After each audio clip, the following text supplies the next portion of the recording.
Hello guys, welcome back to another episode. There is a message that I want to share with you guys, and this message was forwarded to me by one of our admins. The message reads like this. Hello, how are you, Brother Nashi? I recently came across your channel and I just thought that I should tell you my own story.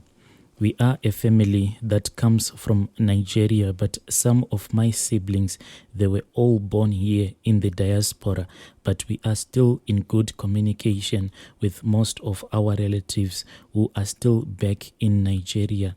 But I speak a lot with one of my uncles. He is so much into traditional stuff. I don't have any issue with this traditional stuff, but whenever I look at our family, I can see that our family really has a dark past. And one of my father's brother, he was arrested after some of the villagers had broken into his house. That uncle of mine, even though he had been arrested the first time, but when he was released from jail, then the neighbors decided to break into his house again, and after attacking him, that is when they left him for dead.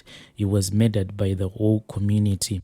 After the whole community had broken into his house, that is when the community found out that he was having two coffins. One was a normal coffin, then the other one was a smaller coffin. The smaller coffin is so small that it can even fit into your pockets. It's quite small. The reason why the people in the village then decided to raid my uncle's house, it was because he was seen several times bathing people on the neighbors' graves, and a lot of those people were foreigners. Those foreigners were flocking to his house. This thing, it happened in the 1980s. I even heard my other uncle saying that a lot of pastors who started their churches way back then, when my uncle was still alive, they came to him to get powers.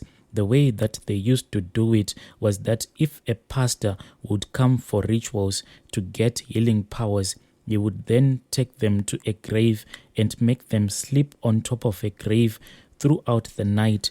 Some of these pastors, he would make them to sleep on top of those graves throughout the night, but they were supposed to be naked, and then the spirit of the dead would then enter into the body of that pastor. And he said that once a person has died, he becomes like a wind. He can know a lot of things about other people, and that spirit can learn the behavior of people. Hence, you see most pastors prophesying more about personal stuff. He said that most of these pastors are very good at predicting how a person's life will turn out because of the spirit of the dead that will be possessing that pastor. The spirit can make accurate assessment about a person. Sometimes the pastor, whilst prophesying, the spirit of the dead will get out of his body. Then it will go around the church looking and studying the people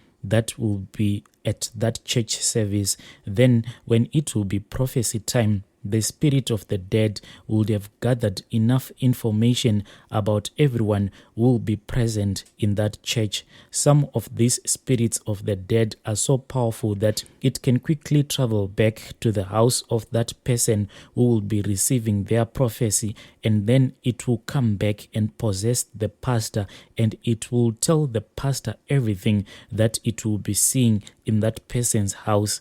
Hence, the pastor would say, I see and I prophesy that in your house, on your bed, I can see that you left a white shirt on top of your bed. It is because the spirit of the dead would have traveled to that person's house, but my uncle has never wanted to tell me the name of those pastors. My uncle just said that this is the powers that they were given by his younger brother. And whenever I come across these other channels whereby a lot of people will be prophesying, I laugh a lot because this is what my own uncle told me. My uncle is someone who is not on social media because he's quite an old man. He doesn't even understand it. But the way that he describes most of these things, that is exactly what is happening whenever I go on this social media and watch a lot of channels where people will be getting their prophecies the same way that he explained to me how these prophecies happen. That is exactly what I have come across on social media. My uncle then told me that after those villagers had raided our late uncle's house, my father and our uncle then burnt some of the human bones that my late uncle used in his ritual to give people riches and powers. But my father then fled through the night, but he had some ashes that were inside that small coffin, which he then used when he was in Lagos. Growing up, I do remember that I once came across a very funny looking object that was in this other room. In that room, growing up, our mother and our father had told us that we were not supposed to enter into that room. Unfortunately, one day, because we were just naughty as kids, I ended up getting inside that room. That is when I came across that very funny looking object. My uncle said that this is where my father used to perform his rituals. My father died, but when my father died, we had arrived here in the diaspora. But my father, he really had a funny death. One moment he would be diagnosed with cancer. Then the next moment, the doctors would say that the cancer will be gone. When these things started to happen, there was this other time when my father passed away. We cried so much on that day because we thought that he just had an heart attack. When my mother rushed out of the bedroom when she was crying and screaming, she quickly told me to call the ambulance. When the ambulance came, my father was alive again, and he was already asking for food. For people who are here in Europe, they know that the response time when it comes to emergencies, it is quite quick. Even those first responders, when they arrived at our house, they said that they had never seen anything like this because my father had a heart attack and there were signs according to them that my father had died, but how he was alive they could not explain it.